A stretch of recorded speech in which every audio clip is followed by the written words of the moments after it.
12 साल के बाद जुपिटर फर्स्ट टाइम आपके 5th एंगल पर अपीयर होगा। आखिरी दफ़ा जुपिटर आपके 5th एंगल पर 2012 में आया था। अब वो दोबारा अपीयर होगा 5th एंगल पर। अब वहाँ उसके एडवांटेजेस सुनिए। ये वाले एडवांटेज आपको 2025 में 9 जून से सो ऑन मिलना शुरू होंगे। सैटर्न इस वक्त फर्स्ट एंगल पर है एंड रूल्स के मुताबिक ये डायरेक्ट है एंड डायरेक्ट होकर रेजिस्टेंसेस प्रोड्यूस करने की सलाहियत रखता है। Delay of rewards, lack of reward, sensitive health, sensitive relations. 2025 is a unique year जिसके बड़े बड़े चंक्स फरवरी से लेकर सो ऑन डिफरेंट अंदाज से कभी लकी फैक्टर पैदा करेंगे, कभी कैरियर अचीवमेंट्स, कभी टाइम बिहेवियर्स के पॉजिटिव होना, कभी रिलेशनशिप अचीवमेंट्स।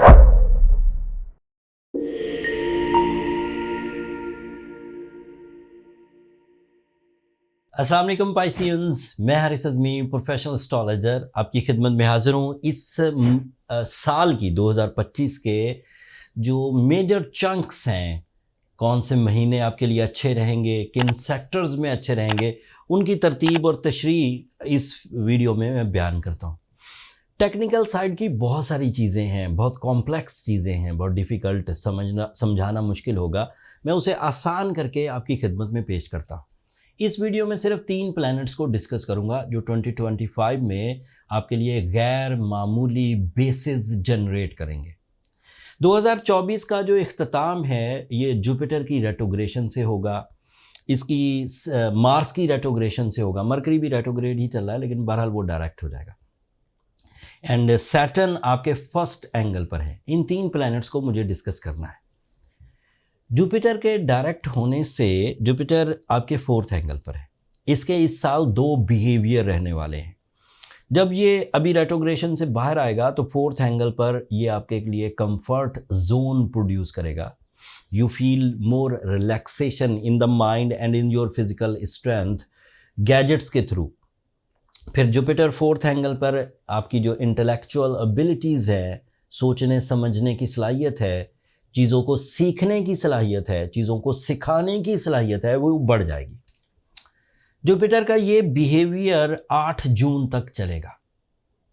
9 जून को 12 साल के बाद जुपिटर फर्स्ट टाइम आपके 5th एंगल पर अपीयर होगा। आखिरी दफ़ा जुपिटर आपके 5th एंगल पर 2012 में आया था। अब वो दोबारा अपीयर होगा 5th एंगल पर। अब वहाँ उसके एडवांटेजेस सुनिए। ये वाले एडवांटेज आपको 2025 में 9 जून से सो ऑन मिलना शुरू होंगे। तो ये सेकंड फेज़ होगा। आपका जो साल है वो 1 जनवरी से शुरू नहीं होगा, 4 फरवरी से शुरू होगा। वहाँ से फिर आपकी ग्रोथ है। 9 जून को जब जुपिटर आपके 5th एंगल पर आएगा सो ये उसका एक नया मूड होगा, एक न्यू तरज का फ्यूल प्रोड्यूस करेगा जिससे आपकी आला तालीम आसान होने लगेगी, जिससे आपकी फोकसिंग स्किल्स इन्हेंस होंगी, जिससे आप ज़्यादा अच्छे अंदाज से रिस्पॉन्सिबिलिटीज़ निभाने वाले पंक्चुअल पर्सनैलिटी, पंक्चुअल पाइसियंस बनते जाएंगे। 40% एक्स्ट्रा लकी फैक्टर फील करेंगे। रेशो ऑफ सक्सेस इंक्रीज़ करेगा। आपकी कम्युनिकेशन मैजिकल होने जा रही है एंड एक मोहतात अंदाजे के मुताबिक ऐसे पाइसियन पेयर्स जिनमें से कोई एक पाइसियन हो, उनके लिए जो औलाद की ज़रखेज़ी है, औलाद का मुयस्सर आना, वो भी मुमकिन होगा। जुपिटर 5th एंगल पर लव लाइफ को भी रिप्रेजेंट करेगा। जुपिटर 5th एंगल पर कैरियर को भी रिप्रेजेंट करेगा। कैरियर का वो रिप्रेजेंटेटिव है तो जब 5th एंगल पर पॉजिटिव होगा तो उसके एडवांटेजेस कैरियर को भी मिलेंगे। कैरियर इन्हांसमेंट, दोहरी सोर्स ऑफ इनकम, जॉब से बिज़नेस की तरफ आना, बिज़नेस का इंटरनेशनल लेवल्स पर जाना, आसान प्रॉफिट्स होना, ऑटो मोड पर आपकी चीज़ें कन्वर्ट होना रिवॉर्ड्स में, दिस इज़ पॉसिबल। सो ये एक फ़ायदा हो गया जो अभी तक मैंने गिनवाया। जुपिटर के डायरेक्ट होने से 4th एंगल पर कंफर्ट आएगा और जुपिटर के 5th एंगल पर आने से एक्स्ट्रा ऑर्डिनरी सक्सेसेस मिलेंगी। तो एक साइड मैंने क्लियर कर दी। This is first positive step in 2025 from 4th of Feb and फिर 9 जून को उसका ट्रेंड ही बदल जाएगा। अगली खबर मार्स से रिलेटेड है। मार्स आपके लिए एक पावरफुल प्लैनेट है जो आपके लिए ट्रैवलिंग फैसिलिटीज़ पैदा करता है, जिसकी वजह से, जिसके फ्यूल से आपके अंदर लीडरशिप क्वालिटीज़ आती हैं, जिसके फ्यूल की वजह से आप ज़्यादा अट्रैक्टिव दिखते हैं, आपकी शान व शौकत में इजाफा होता है, या फिर आपकी फ़िज़िकल स्ट्रेंथ स्ट्रॉन्ग होती है। तो ये दूसरा इवेंट होगा जो 24 फरवरी को शुरू होगा, जब मार्स डायरेक्ट हो जाएगा, एंड ये फिर आपको फ़ायदे देता ही चला जाएगा। इसकी वजह से कंपटीशंस का विन करना, रिस्क टेकिंग करना, real estate investment, stock exchange investment, industrial investment, money market में इन्वेस्टमेंट, ये सब आपके लिए पॉजिटिव रहेगी। तो ये 2 इवेंट मैंने कवर कर दिए। अब तीसरा इवेंट ज़रा समझने की ज़रूरत है। आपकी साढ़सत्ती का तीसरा फेज़ शुरू होगा 2025 में। पहले उसकी कुछ जनरल सी सिचुएशंस बयान कर दूं। सैटर्न इस वक्त फर्स्ट एंगल पर है, एंड रूल्स के मुताबिक ये डायरेक्ट है, एंड डायरेक्ट होकर रेजिस्टेंसेस प्रोड्यूस करने की सलाहियत रखता है। Delay of rewards, lack of reward, sensitive health, sensitive relations बहुत तंग नहीं कर पाएगा, क्योंकि अदरवाइज प्लैनेट बहुत अच्छे हैं, लेकिन बहरहाल इसकी डेफिनेशन यही है कि ये इस वक्त तंगी पैदा कर रहा है। इसकी तंगी अपने आखिरी फेज़ में, साढ़सत्ती के आखिरी फेज़ में दाखिल हो जाएगी 25 मई 2025 को। ये आपके सेकंड हाउस में चला जाएगा, वहाँ ये 2.5 साल रहेगा, एंड वो आखिरी 2.5 साल है आपकी साढ़सत्ती के। उसके बाद आपकी जान छूट गई, आप 30 साल तक आज़ाद हो जाएंगे। लिहाजा अगले 2.5 साल, एक तो ये कमज़ोर होता जाएगा, आखिरी फेज़ में ये वीक हो जाता है, कम असर करता है, या फिर आप यूज़ टू हो चुके होते हैं, या फिर रेमेडीज़ कर ली होती हैं। तो लिहाजा ये अब 2025 में थोड़ा कमज़ोर होगा, फिर 26 में और ज़्यादा कमज़ोर हो जाएगा, और फिर 27 में तो हमेशा के लिए जान छोड़ देगा, एंड फिर पॉजिटिव हो जाएगा आपके लिए। और मार्स की एक दूसरी जो नहज है, एक दूसरा स्टेट है, वो ये कि मार्स 13 जुलाई को रेट्रोग्रेड भी हो जाएगा। 25 मई को जब वो आपके सेकंड एंगल पर आएगा, ये आखिरी फेज़ है, और वीक साढ़सत्ती हो जाएगी, और फिर 13 जुलाई को वो बिल्कुल काफूर हो जाएगी फॉर 5 मंथ्स, जब सैटर्न रेट्रोग्रेड हो जाएगा। मेरे पास 3 प्लैनेट्स की इस वक्त खबर थी अपनी एनुअल वीडियो में। मार्स, जुपिटर का हाउस बदलना, सैटर्न का डायरेक्ट होना, एंड देन फिर सैटर्न का नेक्स्ट एंगल पर जाना, और आखिर पर सैटर्न का रेट्रोग्रेड हो जाना। इन सब टेक्निकल न्यूज़ से अब हासिल क्या हुआ वो बयान करता हूँ आसान अल्फाज में।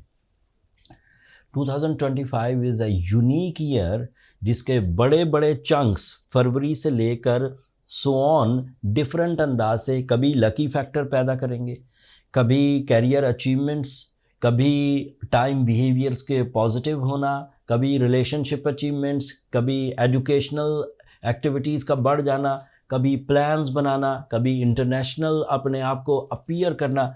These are all possible. सादा लफ्ज़ों में 2025 पाइसियन पीपल के लिए एक लकी साल है। ज़्यादातर महीने उनके पॉजिटिव रहेंगे, थोड़े से महीने हैं जो उन्हें कमज़ोर करेंगे, एंड जब ज़्यादा महीने 2025 का एक मेजर पार्ट आपके लिए फेवरेबल हो, तो जो छोटे पार्ट्स हैं वो आप या तो तस्खीर कर लेंगे, फ़तह कर लेंगे, या उन्हें दबा देंगे। अगर ऐसा नेचुरली हो जाए जर्नल एफर्ट्स के साथ, तो रेमेडीज़ की ज़रूरत नहीं, थोड़ी मेहनत करिए, कामयाब हो जाए।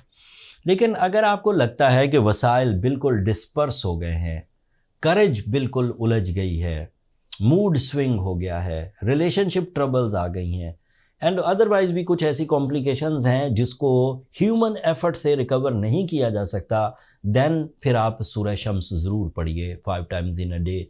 इससे कॉम्प्लिकेशंस एंड सेंसिटिविटीज़ रिपेयर हो जाएंगी। एंड साथ में ब्लू सफ़ायर तो आपको पहनना ही है। सॉरी, मोस्टली पाइसियंस ने पिछले सीज़न से पहना हुआ होगा। अगर नहीं पहना तो अगले 2.5 सालों को सेव करने के लिए आपको पहनना चाहिए।